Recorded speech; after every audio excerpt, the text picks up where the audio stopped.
নমস্কার বন্ধুরা, Lakshmi rail blog 157k চ্যানেলে সকলকে স্বাগত। আজ আমার সব বন্ধুদের কিছু সবজি আর চিংড়ি মাছ দিয়ে একটা নতুন রেসিপি শেয়ার করে দেখাবো। সবজির মধ্যে রয়েছে কিছু পটল, এক ফালি কুমড়ো আর কাটুয়ার ডাঁটা। পুরো রান্নাটাই মা করে দেখাবে। এই ডাঁটাগুলো খুব পাতলা সরু সরু করে কাটতে হবে, পটলও অন্যভাবে কাটতে হবে। আমি কেটে দেখাচ্ছি। প্রথমে ডাঁটা নিয়েছি কাটার জন্য, খোসাটা ছাড়িয়ে এরকমভাবে কুচি কুচি করতে হবে। কিছু কুচিয়ে নিয়েছি, তোমাদের দেখিয়ে দিচ্ছি কিভাবে কাটছি। প্রথমে এই খোসাটা ছাড়িয়ে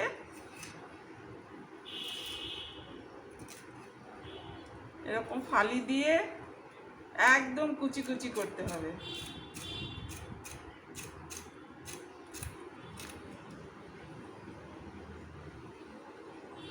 আরেকবার দেখিয়ে দিচ্ছি।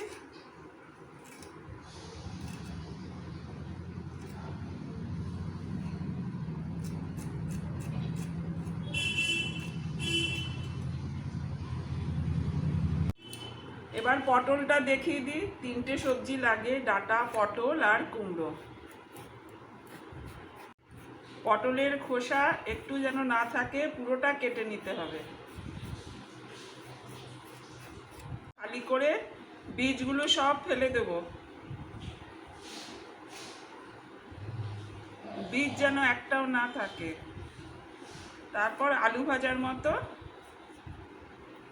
এইভাবে কাটবো। ছোট ছোট টুকরো হলেও হবে, একদম যেন একটা বীজ না থাকে।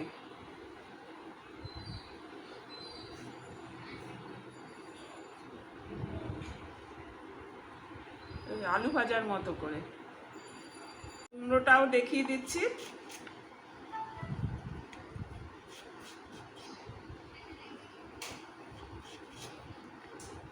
কুমড়োরও খোসাটা ছাড়িয়ে নিতে হবে পুরো। কুমড়োটাকেও ওরকম পাতলা পাতলা করে, যতটা পাতলা হয় একদম বোঝা যাবে না।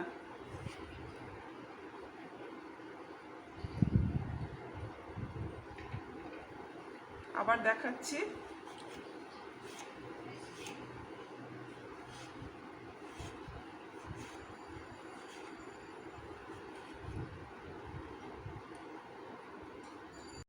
যারা পটল কুমড়ো ভালোবাসে না, এটা রান্না করলে অবশ্যই খাবে।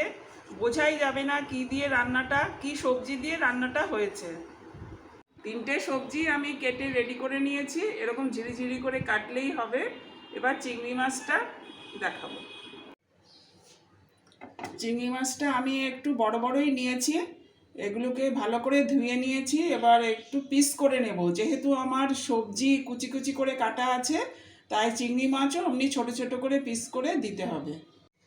বড় চিংড়ি নিয়ে এভাবে টুকরো টুকরো করে, একটু মাংস মাংস হবে, সবজিটা ভালো লাগবে খেতে। চিংড়ি মাছটা একটু হলুদ আর নুন দিয়ে মেখে রাখছি। নুন দিলাম, নরম মাছ তো বেশি সময় লাগবে না, মেখে রেডি করে রাখলাম। সবজিটা আমি একসঙ্গে ধুয়ে সুন্দর করে এই যে জল ঝরিয়ে নিয়েছি করে। এবার আমি কড়াই বসিয়ে দিচ্ছি। কড়াই গরম হয়ে গেছে, আমি একেবারে তেল দিয়ে দিচ্ছি এই রেসিপিটা বানানোর জন্য। তেলটা খুব ভালোভাবে গরম হয়ে গেছে, এবার চিংড়ি মাছগুলো ছাড়বো।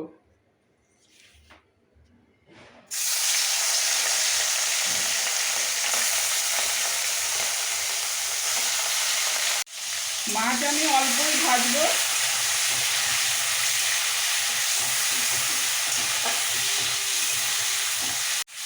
হালকা করে চিংড়ি মাছগুলো ভেজে নেব, বেশি কড়া করব না, শক্ত হয়ে যাবে। চিংড়ি মাছ ভাজা হয়ে গেছে, আর বেশি ভাজবো না। এগুলো একটু সাইড করে নিয়ে তুলবো না, এরই মধ্যে ফোড়ন দিয়ে দেবো। কালো জিরে ফোড়ন দিচ্ছি।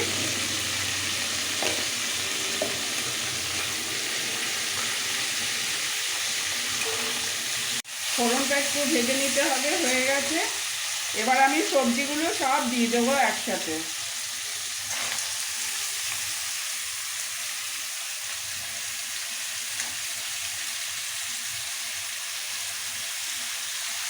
এবার একটু নুন, অল্প হলুদ দিয়ে মিশিয়ে নিচ্ছি।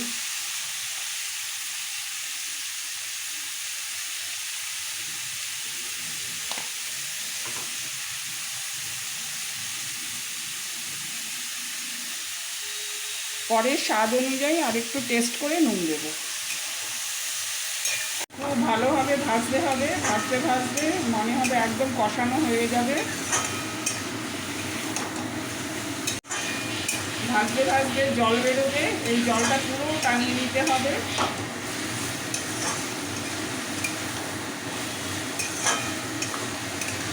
অনেকটা জল টেনে গেছে, এটা কিন্তু আরও হবে, 5-7 মিনিট আরও লাগবে। ভাজতে ভাজতে এখন অনেক কমে গেছে, পটল কুমড়ো কিন্তু এখনও দেখা যাচ্ছে। এগুলো একদম মিশিয়ে ফেলতে হবে। ভালোভাবে ভাজা হয়ে গেলে একটু খুন্তি দিয়ে এরকম পেস্ট করে নিতে হবে, একদম মিশিয়ে ফেলতে হবে। ভাজাটা পুরো কমপ্লিট হয়ে গেছে। চিংড়ি মাছগুলো এবার বেরিয়ে এসছে সবজির থেকে। এই এখন এবার মশলা দিতে হবে। 2 চামচ সর্ষে বেটেছি আর 3টে ঝাল ঝাল কাঁচা লঙ্কা বেটেছি। কালো সর্ষে বেটেছি, এটা একটু ঝাল ঝাল হয়।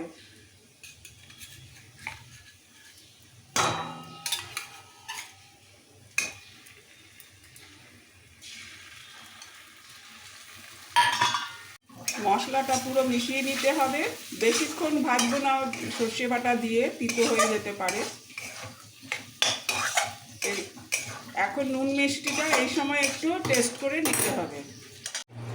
এই যে মিষ্টি অল্পই লাগবে, এই সময় নুন ঝালটা টেস্ট করে নিতে হবে। আমার হয়ে এসছে, রান্নাটা হয়ে গেছে। এবার নামাবো। মিষ্টি দেওয়ার পরে নুন ঝালটা একটু টেস্ট করে নিতে হবে ঠিকঠাক হয়েছে কিনা। এবার আমি গ্যাস অফ করছি।